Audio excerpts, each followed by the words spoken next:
गुरुजनांसह गुरुपौर्णिमेला वंदन करीतो आम्ही सर्व गुरुजनांना। अजाण मुले होतो आम्ही, घडलो सुजाण तुमच्या आशीर्वादाने।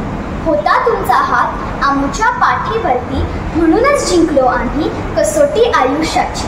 प्रथम गुरु आई बाबा, ज्यांनी केले आम्हास स्वतःच्या पायावर उभा।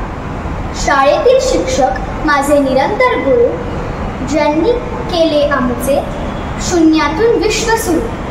ज्यांनी मला दिले कळत न कळत ज्ञान, अशा माझ्या सर्व गुरूंना माझा प्रणाम।